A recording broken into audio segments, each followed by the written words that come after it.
Аввалан як хушхабарро ба шумо расонданӣ будем, ки дина яъне 3 декабр аз тарафи президент қонуне қабул шуд, ки барои амнистияи муҳоҷирон дар соли 2025, ки аз 1 январ то 3 апрела нафарҳое ки ғайриқонунӣ қарор доранд метавонанд ки бе депортатсия худшонро дар Россия қонунӣ кунанд, ки фикр мекунам беҳтарин қонунай, беҳтарин хабарай ва бисёриҳо дар нофаҳмоай. Ҳатто худ мондан бигем, ки ин нафарҳое ки депортатсия буданд кушода мешавад, нафарҳое ки дар Россия беҳуҷҷат қарор доранд ба онҳо дахл дорад, ё ки нафарҳое ки ҳуҷҷатҳошон просроченный шуда, граница гузаштан шарт ҳаст нест барои ҳуҷҷат кардан, қонун нав ба имзо расидагие бигем.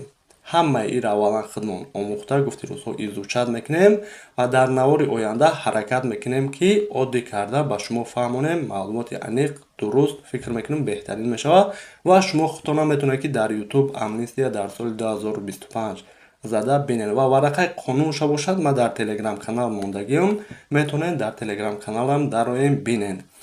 Пешаи суҳбатмон бигем, мо навор карда будем, пешаи амнистиям бигем хато намекунем барои қонуни даромад ва баромад, ки мемонем ин қонунам донистан хубтарай ва беаҳамиятӣ накунем бошем.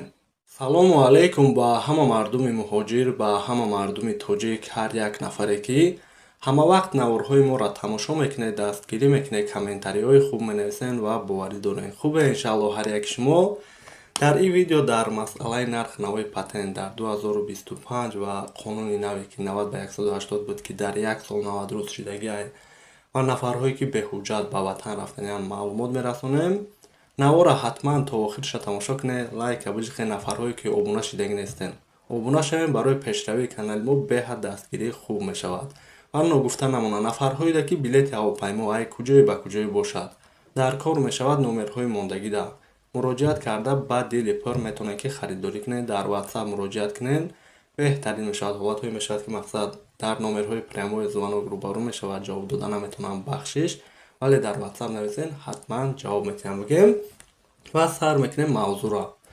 Нархи навои патент дар соли 2025 нархномашава дар Telegram канал мондагиам ва силкаи Telegram канала бошад дар комментарияи ҳамин видео, ки дароен нафарҳоеда ки муҳим бошад ай нархи наво хабардор шавен ва нафарҳое ки дар соли 2024 ба нархи пешина патентҳошонро супоридан бигем, шумо беташвиш ва нафарҳое ки насупорида бошанд аз 1 январ шумо бояд ки ба нархи нав патента супорен. Ин масъалаҳоро беаҳамиятӣ накунед, то ки патентонро аннулировать накунанд. Ва масъалаи дигар, чӣ гунае ки медонем, дар чандин наворҳои гузаштаам гуфта будем, ки пеш ҳамин хел қонун буд, ки нафарҳое ки меоянд ба Россия дар муддати 90 рӯз ҳуҷҷат намекунанд, аз ҷиҳати қонун бояд ки бароянд баъдаи 90 рӯз биёянд. Аз 1 январ бошад қонуни пешина ай кор мебарояд ва қонуни нав ба кор медарояд, ки дар ҳолате ки омаден муддати 90 рӯзда ҳуҷҷат накарден, дар ин ҳолат бояд ки барои 9 моҳ баъд биёед, яъне дар як сол 90 рӯз шидагиай. Барои он шахсиятҳое ки ба Россия омаданиен беаҳамиятӣ накунен, ҳаракат кунен, ҳуҷҷатҳоятонро хуб кунен, то ки дар оянда ягон камбудӣ нашавад. Ва ин масъаларо як бори дига оддӣ карда мефаҳмонем барои нафарҳое бошанд ки шояд ки нафаҳманд. Хоб, шумо ба Россия омаден, муддати 1 моҳда ҳуҷҷат карда натонистен. Шумо метавонед граница гузарен, ё ки метавонед ба Тоҷикистон равен, 20 рӯз, 1 моҳ, 3 моҳ бестен, бо омада метавонед.